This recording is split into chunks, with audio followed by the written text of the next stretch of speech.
میں supreme court میں شریعت اپیلیٹ بینچ کے جج کی حیثیت میں 17 سال میں نے کام کیا،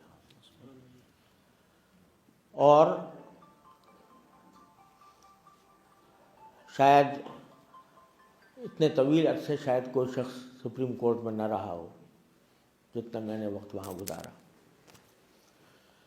تو وہاں ہمارے درمیان جو مقدمات آتے تھے تو اس میں کچھ ہم جیسے طالب علم بھی ہوتے تھے جج کی حیثیت میں، اور وہ حضرات بھی ہوتے تھے جن کی ساری زندگی وکالت میں گزری، جن کی ساری زندگی قانون کی تعلیم و تربیت میں گزری۔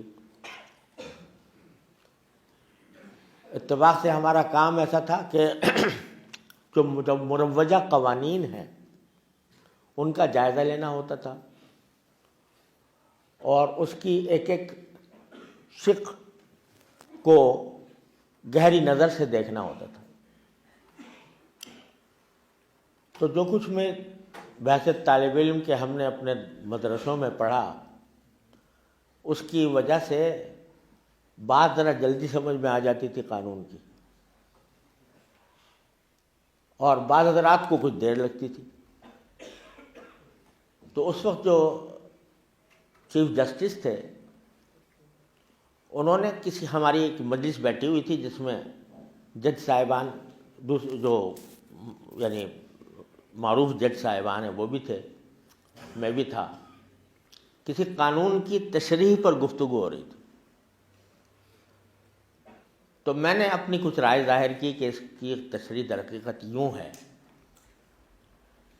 تو اس پر چیف جسٹس نے کہا کہ یہ مجھے حیرت ہوتی ہے کہ انہوں نے کبھی ساری زندگی وکالت نہیں کی، لیکن یہ قانون کی بات بہت تیزی سے پکڑتے ہیں۔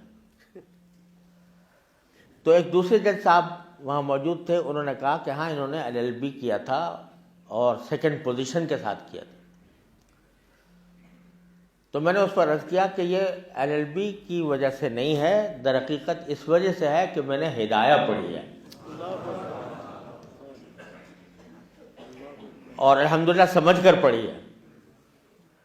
تو اگر میں کوئی قانون کی کوئی باریک بات اللہ تعالیٰ میرے دل میں ڈال دیتے ہیں تو وہ LLB پڑھنے کی برکت سے نہیں ہے۔ LLB میں نے اس طرح کیا تھا کہ امتحان سے صرف 1 مہینہ پہلے چھٹی لے کر، دارالعلوم سے چھٹی لے کر 1 مہینہ پہلے میں نے اس کا مطالعہ کیا تھا، اور پھر LLB کیا۔ مجھے احساس کمتری تھی کہ سارے لوگ سارے سال پڑھتے آ رہے ہیں، میں نے 1 مہینے کے اندر پڑھا ہے، تو جب امتحان ہوگا تو دوسروں کے ساتھ کیسے چل سکوں گا۔ جب وہاں امتحان سے پہلے جہاں طالب علم بیٹھ کے ذرا آپس میں مذاکرہ کرتے ہیں، جب میں وہاں پہنچا تو کچھ مجھے اندازہ ہوا کہ جنہوں نے سارے سال پڑھا ہے تو وہ بھی بعض اوقات وہ بات نہیں سمجھ پا رہے ہیں جو اللہ تعالیٰ نے مجھے سمجھا دی ہے۔ اور جب امتحان کا نتیجہ آیا تو میری سیکنڈ پوزیشن تھی۔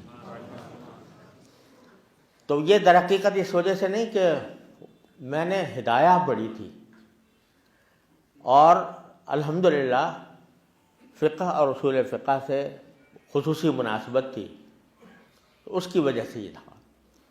آج جب میں اس کا مقابلہ کرتا تھا اپنے اصول فقہ کا، وہاں کے جس کو انٹرپریٹیشن آف اسٹیچوٹ کہا جاتا ہے، تو انٹرپریٹیشن آف اسٹیچوٹ جو ہے وہ ہماری اصول فقہ کے مقابلے میں بچوں کا کھیل معلوم ہوتا تھا۔